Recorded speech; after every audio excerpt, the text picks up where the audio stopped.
Good morning friends, मैं doctor VK Mishra from gastro liver hospital Swaroopnagar Kanpur. आज मैं बात करूंगा अपने बॉडी के ब्लड के सर्कुलेशन के बारे में।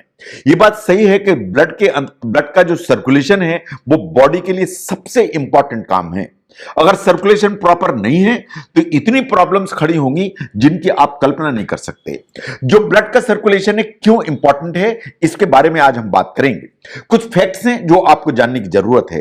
क्या आप जानते हैं कि आपकी पूरी बॉडी के अंदर ये जो पतली पतली खून की नसें हैं, कुछ मोटी खून की नसें हैं, अगर सब नसों की या जो धमनियां हैं इनको अगर पूरा हम लाइन से खड़ा करो नापा जाए तो इनकी लंबाई कितनी है?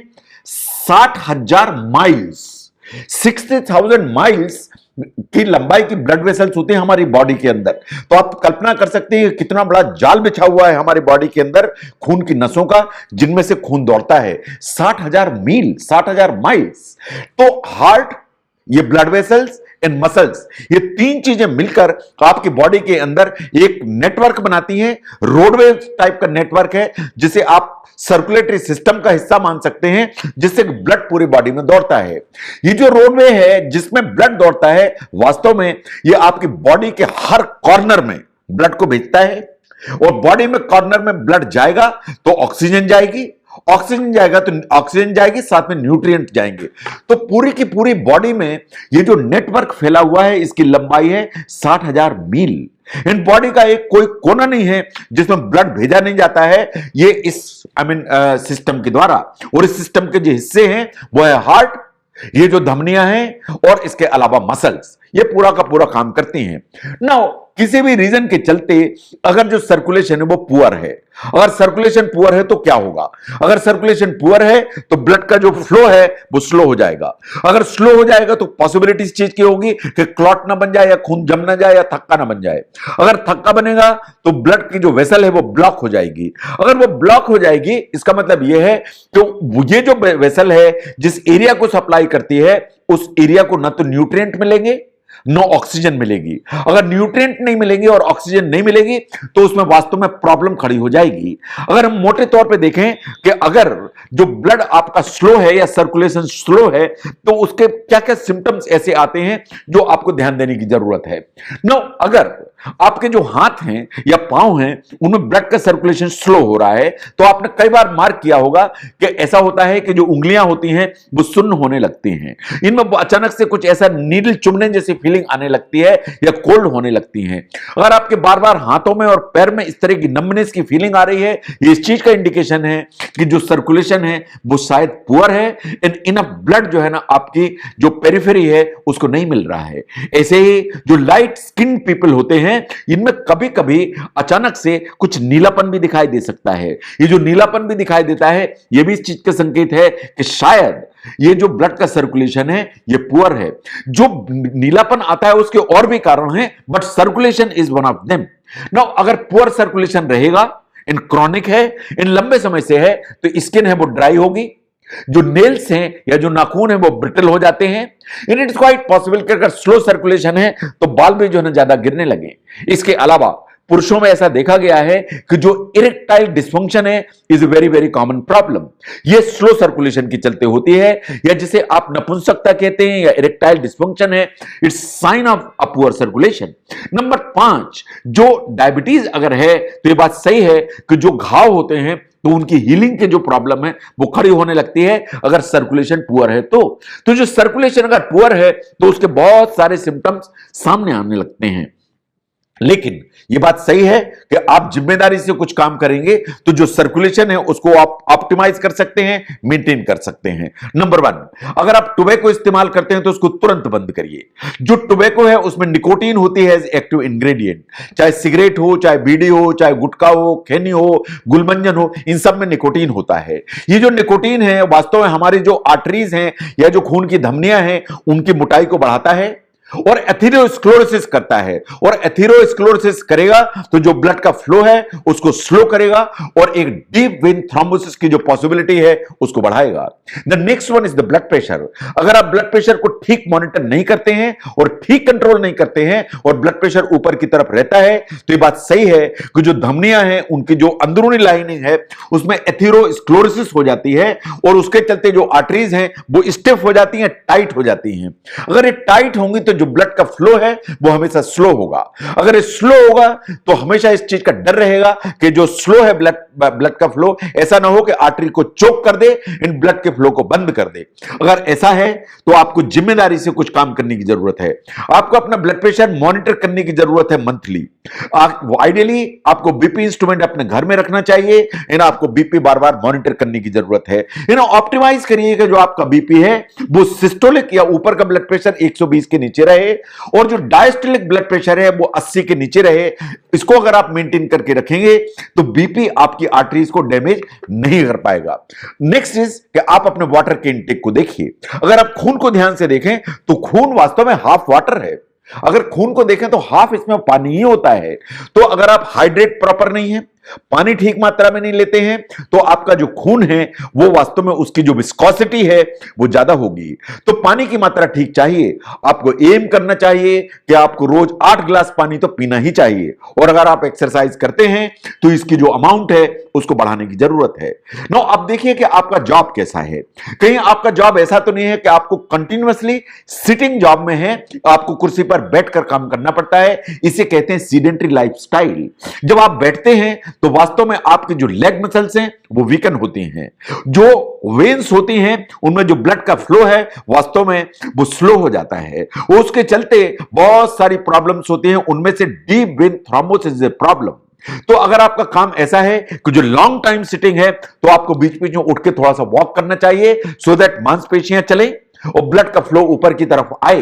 अगर आप लंबे समय तक बैठते हैं तो जो वेन्स होती हैं उनके जो वाल्व होते हैं उनके डैमेज होने का डर रहता है। तो जो आप चलते हैं तो मांसपेशियां चलती हैं तो लेग में जो वेन्स होती हैं उनके जो वाल्व्स होते हैं वो बेटर काम करते हैं।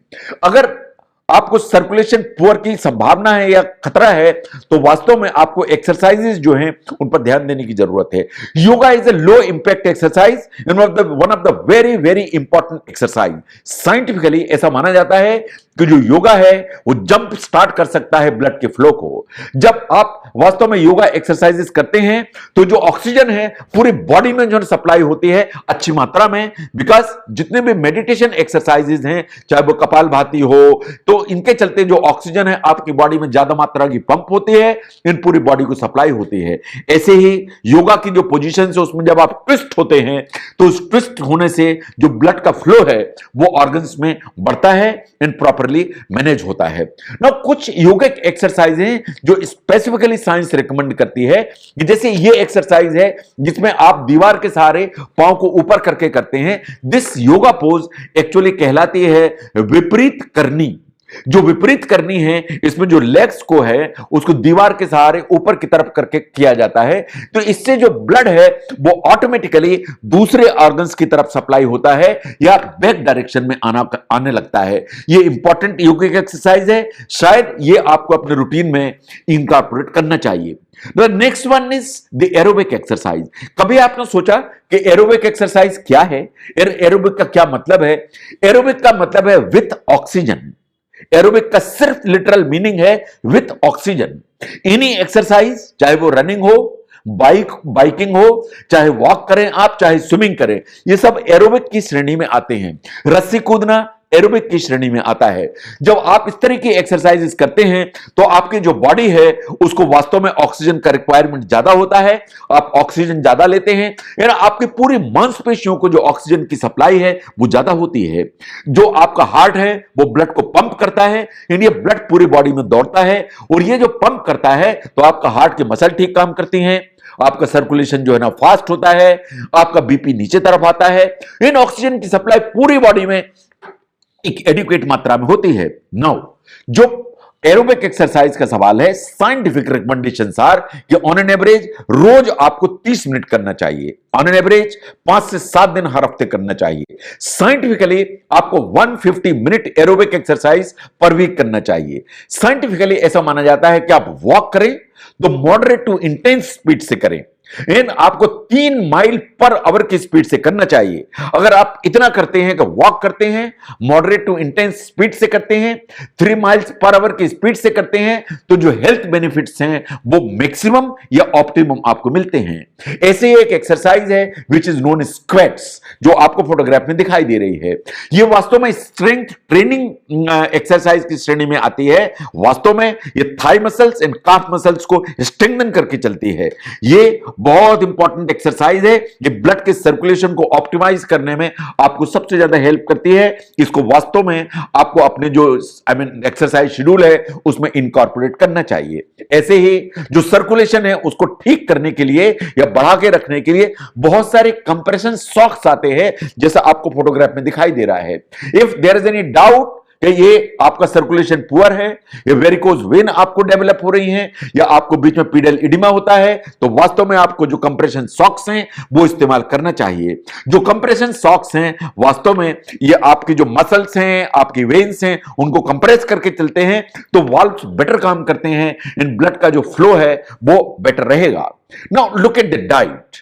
Diet possibly is very important. इस फैक्ट को हमको नजरअंदाज करने की जरूरत नहीं है। हमें ज्यादा फ्रूट्स लेने की जरूरत है, हमें ज्यादा वेजिटेबल्स लेने की जरूरत है। ऑल दोस थिंग्स जिसमें कि सैचुरेटेड फैट ज्यादा है, जैसे रेड मीट है, चीज है, एनिमल सोर्स के जितने प्रोटीन है, इनफैक्ट इवन चिकन है, इनमें जो सैचुरेटेड फैट है वो वास्तव में एथेरोस्क्लेरोसिस की जो टेंडेंसी है उसको बढ़ाता है। ये ट्राइग्लिसराइड एंड कोलेस्ट्रॉल इनको ऊपर की तरफ ले जाने की ताकत रखता है। ऐसे ही अगर आपकी डाइट में साल्ट की अमाउंट ज्यादा है तो वो सर्कुलेशन के लिए एडवर्स इफेक्ट लेके चलती है। ऐसे ही आपको अपनी जो ब्लड प्रेशर है या लिपिड्स या कोलेस्ट्रॉल है, इनको वास्तव में मॉनिटर करने की जरूरत है।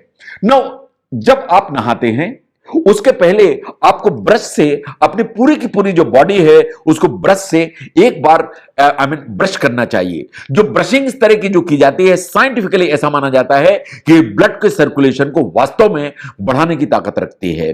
तो जो ब्रशिंग की जाती है, जो ऐसा ब्रिस्टल्स होते हैं ये ब्लड के सर्कुलेशन बढ़ाते हैं, तो शावर लेने के पहले आदत डालिए इस तरह की ब्रशिंग करने की। ऐसे ही जो टेम्परेरी फिक्स है, अगर ऐसा कुछ लगता है तो आप अगर हॉट वाटर बाथ लेते हैं या हॉट वाटर टब में आप थोड़ी देर के लिए लेटते हैं तो ये आपके सर्कुलेशन को किक स्टार्ट करता है।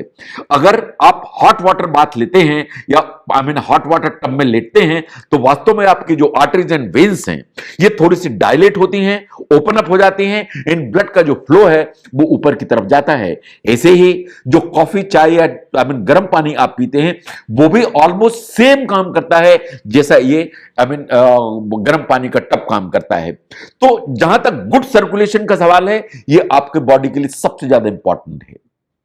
जो गुड सर्कुलेशन है ये ब्लड के फ्लो को आपके बॉडी के एक एक कोने में लेके जाएगा। अगर ब्लड का सर्कुलेशन कहीं ब्लॉक होता है तो आपकी बॉडी के उन एरियाज को ना तो न्यूट्रिएंट मिलेंगे ना ऑक्सीजन मिलेंगी। अगर उनको न्यूट्रिएंट नहीं मिलेंगे, ऑक्सीजन नहीं मिलेगी, तो उन एरियाज की ऑर्गन्स के डिसफंक्शंस दिखाई देने लगेंगे। अगर इस सर्कुलेशन को आपको ऑप्टिमाइज करके रखना है तो बहुत सारी चीजें हैं जो आप अपनी लाइफस्टाइल में कर सकते हैं। अगर आप समझते हैं कि ब्लड सर्कुलेशन को ठीक रखने में, उसको समझने में यह वीडियो आपको हेल्प करता है तो उसको जरूर शेयर करें। मैं doctor VK Mishra from gastro liver hospital, Swaroopnagar, Kanpur. Thank you very much.